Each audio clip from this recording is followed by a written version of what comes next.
bwazibidde mu kiro ekikeesezza olunaku olwaleero munnayuganda gwatuwuliriza era atugoberera ng'omukulu amanyiddwa nga General Muhoozi ageze maaso n'okuba ng'alumbagana amaka g'omukulembeze w'abantu His Excellency Robert Kyagulanyi Ssentamu ng'obimitembo ono gwe yagenda maaso n'okuba ng'amuwa essaawa 48 ng'avudde mu buwaŋŋanguse gye yagenda maaso n'okuba ng'awaŋŋangukira. Ampulisa mukwano gwange bingi ebyageze maaso n'okuba nga bituukawo wali mu maka g'omukulembeze omwabadde n'okuleka mukyala we ng'akubiddwa ne ssekkubiro ekyaviiriddeko ono okutwalibwa mu ddwaliro ensambya nga biwala ttaka. Ampulisa mukwano gwange bingi byankuleetedde mu mboozi y'olunaku olwaleero byotasanye genda maaso n'okuba nga nate osubwa mu ngeri y'emu. Njagala okutegeeza nti tuyina maama Babi Itungo Kyagulanyi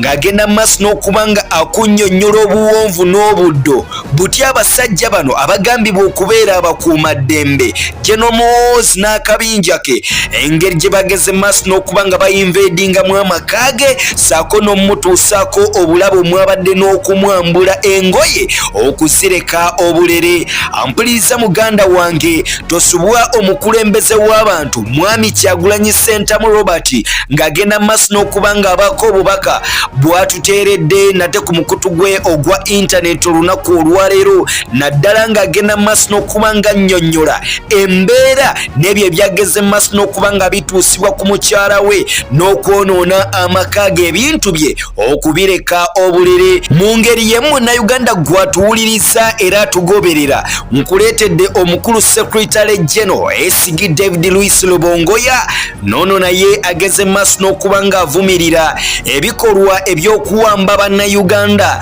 naddala okusingira ddala bannakibiina ekya National Unity Platform abakulembeze abagenda maaso n'okuba nga babuzibwawo ku mitendera egy'enjawulo.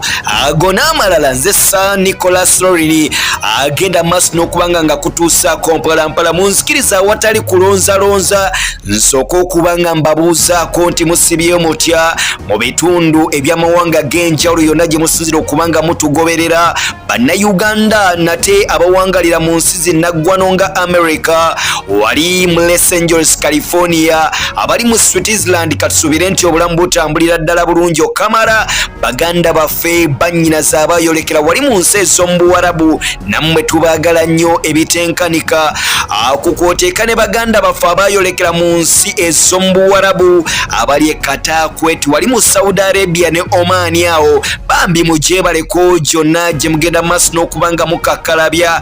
Omukama yeebale agenze maaso n'okuba nga abakuumira nate esayidi zeeyo mu kusembyayo abakadde baffe bamaama bataata basenga bakojja wano mu nsonda ez'eggwanga lino erya Uganda. Mwenna bannakazadde b'eggwanga mwebale nnyo okuba nga mutugoberera. Tusaba vidiyo mugende maaso n'okuba nga mugituweera ku kigalo, teweerabira kugenda maaso n'okuba nga ogituweera ku kigalo, subscribing nga sharing obubaka buno butere busobole okuba nga butuukira ddala ku buli munnayuganda yenna alwana ku lw'enkyukakyuka n'eggwanga Uganda okubukaana n'emirembe. Gwasobodde okuba nga okikola weebale nnyo, weebalire ddala. Omukama Katonda ddunda guluddene akikubalire omwaka guno. Ampuliriza mukwano gwange byo nga mbitadde eruuya watali kulonzalonza ngenda kusaba katono nnyo nsooka okuba nga nkutuusaako ebigambo by'omukulembeze w'abantu mwami Robert Kyagulanyi Ssentamu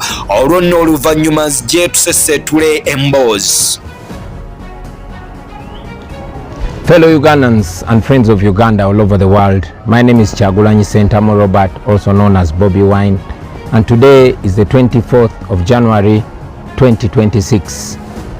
It's exactly 8 days since I escaped from my own house following a raid that was carried out by the military and police at my home on the orders of Muhoozi Kainerugaba, Museveni's son, and the Chief of Defense Forces. We had gotten earlier intelligence from our friends within the army that he had issued orders to his men to come and harm me. So when we saw them jumping over our fence on the night of 16th January, I somehow escaped from my home and left. That night they didn't enter into our house. They stopped in the compound 3 days ago, they once again jumped into our fence, hurled profanities to my wife, and threatened to break into my house. That was the second time. Now last night was the third time for them to raid us. They came in hundreds, according to my wife. They broke every door in our house, including those that were not locked.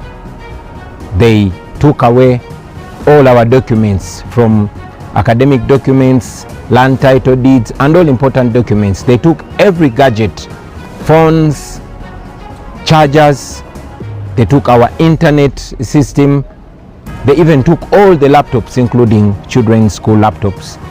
They also took away our CCTV camera system and destroyed anything that they could destroy, broke glass and cut even our chairs.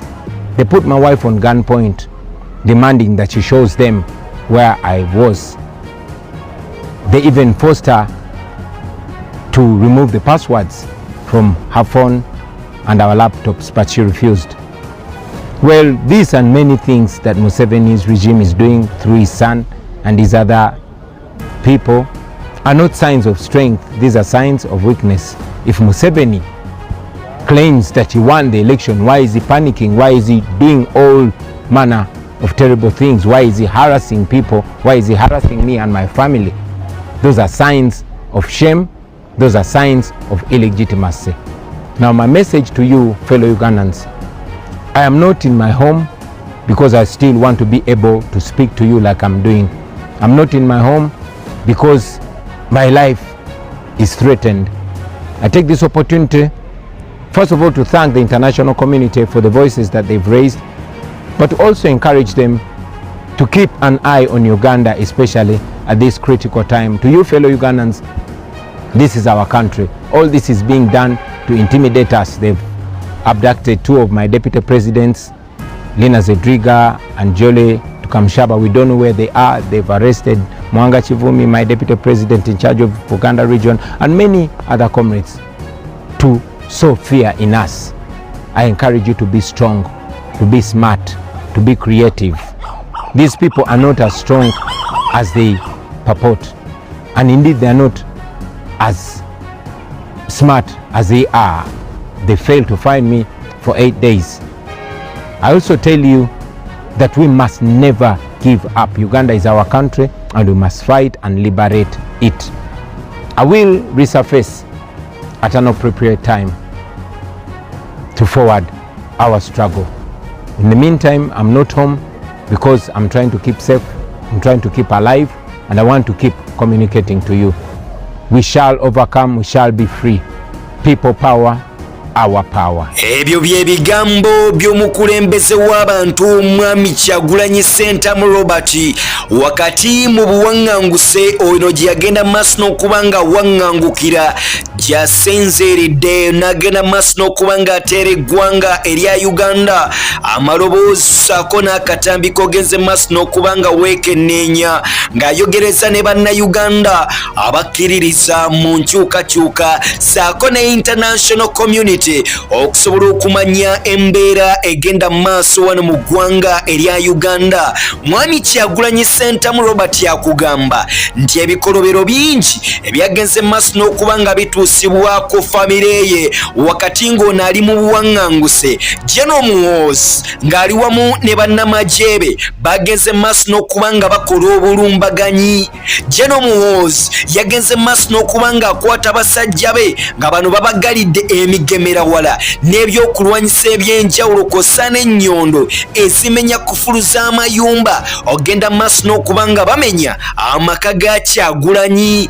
Ampuliriza mukwano gwange nga bano tebakomye ku ssa lino lyeryoka, bano bagenze maaso n'okuba nga bakuba mukyala we okumutuusa ku ssa erizirika, era bwe batyo ne boonoona kumpi buli kimu ekyasangiddwa mu maka ge. Kakati ampuliriza mukwano gwange, Robert Kyagulanyi Kyagulanyi Ssentamu agamba bano bayonoonye wifi ye, bayonoonye laptops z'abaana be, okwabadde n'okkaka mukyala we agende mu maaso n'okuba nga ajja password mu ssimu ye basobole okuba nga beekenneenya n'okumanya wa omwami gye yagenda mu maaso n'okuba nga waŋŋangukira. Ekintu mukyala we Babi Itungo Kyagulanyi kye yagenda mu maaso n'okuba nga awakanya, oba oliawo ekyaviiriddeko kakabakuumaddembe bano okumukuba emizibu, bw'atyo ono ne yeesanga ng'azirise agenza okwezuula ng'ali mu ddwaliro ensambya. Katono nnyo mukwano gwange nsooke nkutuuseeko obubaka bw'omukyalo ono Babi Itungo Kyagulanyi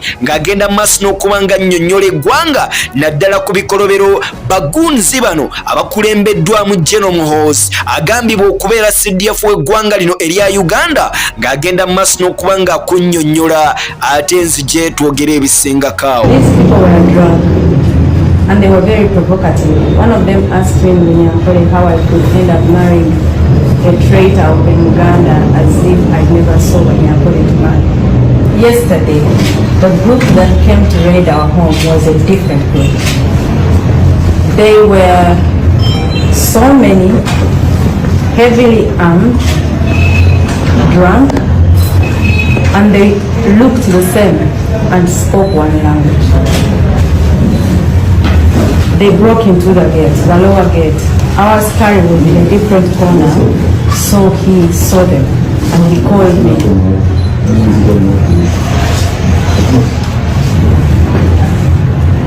Our askari saw them and called me. I had already gone to bed. I was just preparing to read like one page and sleep. The askari called me and said, "These men are many and they are coming in this time."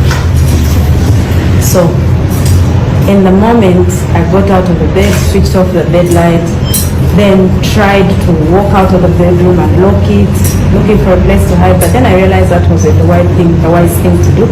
I opened the bedroom again, went in, opened the balcony room to make a video of at least some evidence of these people were coming in. I just shot a small snippet thing because already they had ladders and they were climbing to our veranda. So when I shot that, I locked the veranda door again, went in, sent the video to our son Solomon, and I asked him to let people know that we were under attack. Then I called our other son, who is also my brother-in-law, Dax, and I told him, it's finished, these people are coming in definitely.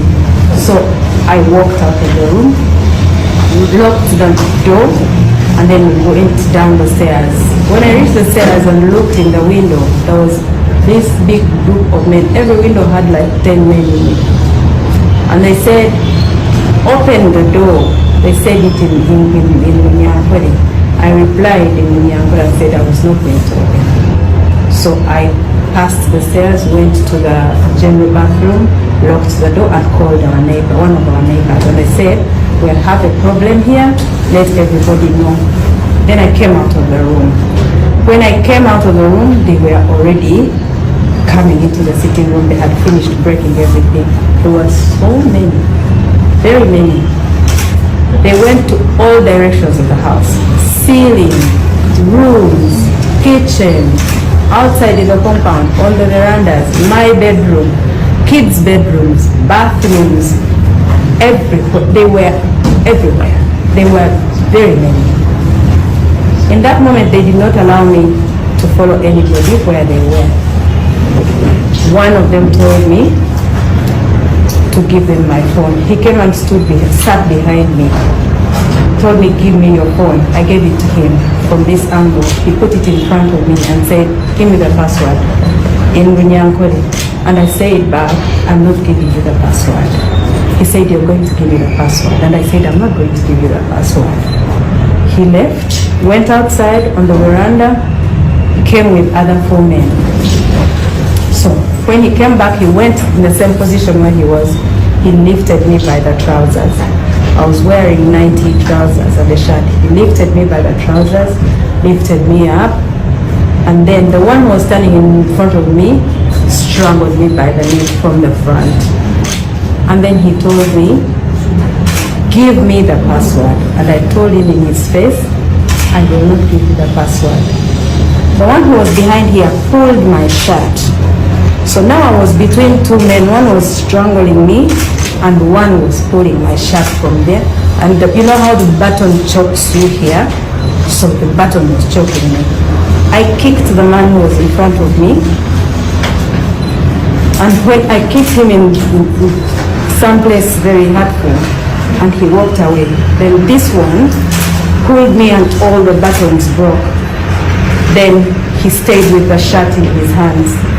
So I walked across the room naked.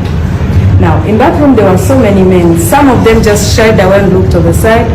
Some of them kept looking, and there was one sober one. And he said in Uganda, nedda, Mama Muhoozi, the sati here Ayambale. It was on the floor. One of them picked it and said, wanike mikono oyambale sati. And I said, no, give me the shirt, I'll dress myself up. He gave it to me. In that moment, the other guy who took my phone and who had my shirt who tore my shirt in the beginning, came back and held me by my hair. It was plaited like this last night. He held me by my hair and pushed me all the way up to a pole across in the sitting room. And I hit my lip. And then he told me, bring the password. I said again, there's no password for you. Then he pulled me down on the floor. And they sat on me. I felt as if 4 bodies sat on me. There was someone I think was overseeing everything. He told them, what's happening here? Leave her. Then they went. I sat on the floor. And in that moment, I felt thirsty. I felt nauseous. I felt dizzy. I felt my body was confused. I asked for water. They brought me a glass of water. I asked for more water. They gave me another glass. And that was the last that I remember. But even the next moment that I got to realize, I was on the veranda sleeping in my own vomit.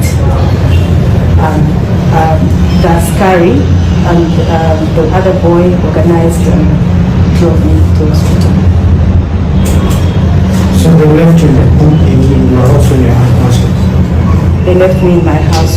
In my house or on the veranda, because when I realized I was outside on the veranda, sleeping in my own vomit. So all this while, they were asking me where my husband was. Where is your husband? I said, I don't know where he is. They asked me, did you think you would bring your brother here to run on Kampala MP and win? That's not how you come and conquer it. I don't have a brother that ran for any position. They kept asking the askari, where are the children? They beat him. Beat him here on the face. He has another cut on the head.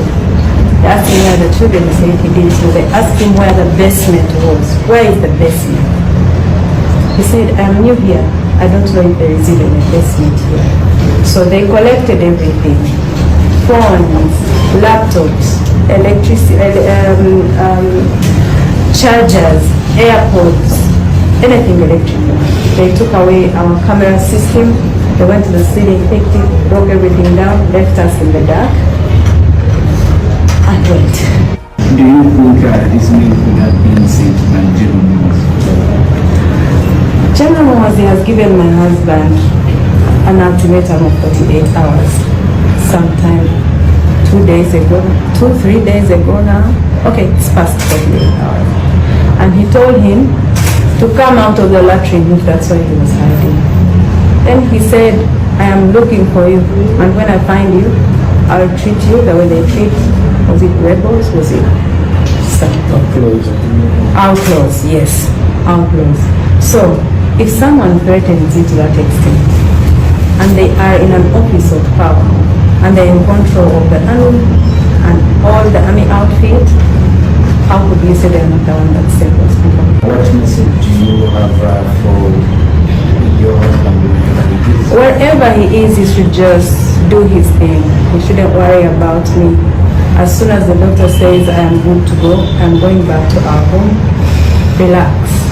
I am going to be fine. I shouldn't be the reason you leave. You're hiding. You should come at your own timing and when you feel safe. otherwise. Okay, n'olwebigambo ebyo omukyala Babi Itungo Kyagulanyi agambibwa okubeera nti mukadde kano ye yandibadde first lady ow'eggwanga lino Uganda okusinziira ku katambi Munnayuganda gwatuwuliriza era atugoberera nga bw'ogenze mu maaso n'okuba ng'okeekenneenya ebyatuuse ku ono tebyenkanika.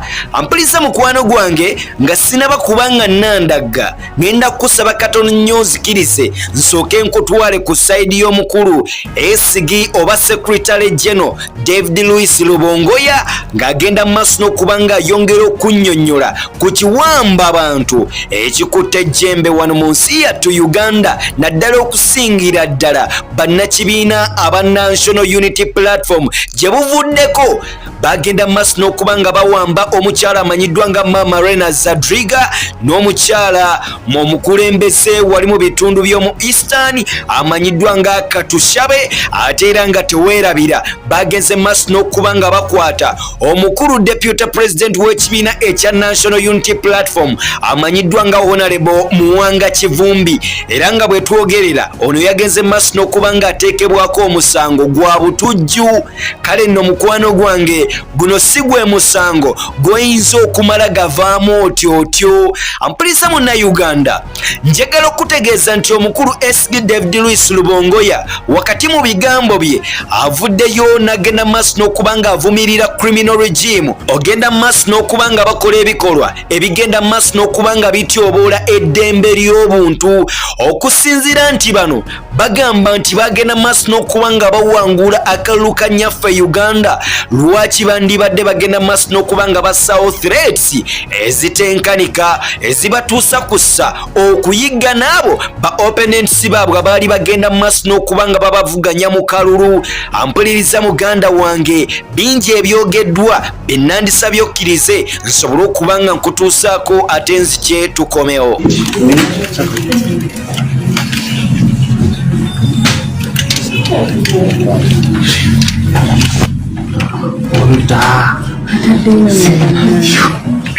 Everyone can see that we're under attack as the National Unity Platform.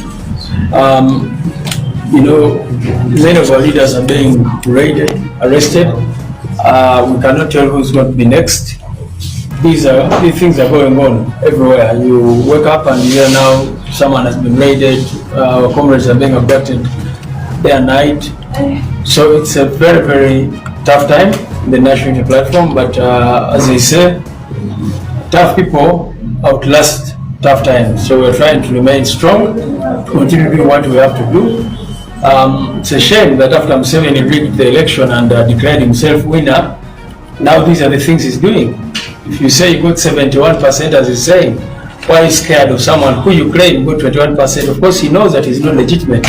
He's fighting with that question of legitimacy. Because if you know that you're popular, as he wants everyone to believe, why are you going for after people, abducting them, arresting them, and doing all sorts of crazy things? So yeah, and as a party, of course, we're looking at different actions, including legal actions and all that. But people need to know that those things in the context of Uganda do not really carry so much weight. All of you saw what happened yesterday when at Tale centers, the military took over elections and they were just declaring candidates of NRM with replace abandoned. Our candidate in Wakiso had over 30,000 votes ahead of the NRM candidate. These guys declared the NRM candidate. In Mugono, they declared our candidate winner. After the NRM and military people complained, and now 2 later they announced the NRM candidate as winner. And that happened in many other places, councillor races and all that. So I think what the people of Uganda need to do is to realize that we are on our own, and our message has been we must come out and reclaim our country before it is too late. Basiro ne banyabo kigenda amaso muna mukiraba olumbaganyi amaje wegakoze ewakawa president waffe nefujero ne bakozeeyo tuvumirira naye tetukoma kulivumirira wabula kusaba fena tuveeyo tulwanirire eggwanga lyaffe tubeere nga tusobola okuvundika eno embeera eriwo kati kusaawa zino. Museveni agamba yawangula akalulu era neyeewa ne 71%. Kakati mukugamba nti oganja ennyonnyonya abantu ne bakuwagira lwaki okola bino ebintu ebyokuwamba abantu baffe, okusiba abantu baffe abatali musango, okukigenya abantu baffe buli kiseera buli lunaku kati tuza okukanga waliwo gwe bakutega, waliwo gwe basibye, waliwo gwe bakoze eki, efujjo lyonna muliraba. of course we bonna bikola kubanga balwana n'ekigambo kiwadde n'ekitumasi mu luzungu bakimanyi nti bannayuganda tebabalonda kivola abakola bino byonna kati bakitaniza intermediate operation mulabi olunaku lwaki badde kutale center ez'enjawulo nga balangirira abantu balinalemu abantu baffe obawangudde n'ebirala byonna so tujja kukola kitwetaaga kukola mu mateeka okugenda mu kooti n'ebirala ate fena tukimanyi kati nti ekyo si ekisinga obukulu kwerwanawo netwetaasa mu mbeera eno gyetulimu. Ebyo byebigambo bya Secretary General amanyiddwa nga David Louis Lubongoya ng'agenda maaso n'okuba nga kunnyonnyola ku mbeera nga bweyimiridde mu ggwanga lyattu erya Uganda era nga bwe twogerera kiteeberezebwa nti waliwo abagambibwa okubeera abakuumaddembe abagenda maaso n'okuba nga bayimiriza bannayuganda mu makubo gye batambulira nga babasaba okuggulawo passwords zaabwe mu masimu olwo nno basobole okuba nga beekenneenya biki ebigenda mu maaso mu ggwanga erya Uganda nga senga osiŋŋaanibwa olina ekifaananyi kya Kyagulanyi oba olina akakwate konna ku byogerebwa ne Kyagulanyi muganda wange munnayuganda obeera wakubuzibwawo akonjagadde nkayiseewo nga security alert olwo nno gwe munnayuganda ayagala enkyukakyuka osobole okuba nga obeerako obwerinde ebyo nga mbitadde ku mabbali njagala okutwala omukisa guno okubuuza munnayuganda ng'eggwanga erigambibwa okubeera nti lirina demokrasiya ajjudde era nga General Museveni yagenda maaso n'okuba nga ategeka akalulu ak'okulonda abakulembeze b'eggwanga 2026 okutuuka 2031 njagala ompe ensonga lwaki senga bano baba bageze maaso n'okuba nga bawangula lwaki bandibadde bassaawo okutiisatiisa eri bannayuganda be bagamba nti bano bagenda maaso n'okuba nga babalonda mu lujjudde lwaki bano bandibadde bagenda maaso n'okuba nga ate bawamba nogezaako okuwuza emirembe eri ba opponents bannaabwe abaali bagenda maaso n'okuba nga babavuganya mu kalulu ak'amazima n'obwenkanya ampuliriza mukwano gwange wakati ng'ogenda maaso n'okuba nga weebuuza ebibuuzo ebyo oteekeddwa okuba ng'ofumiintiriza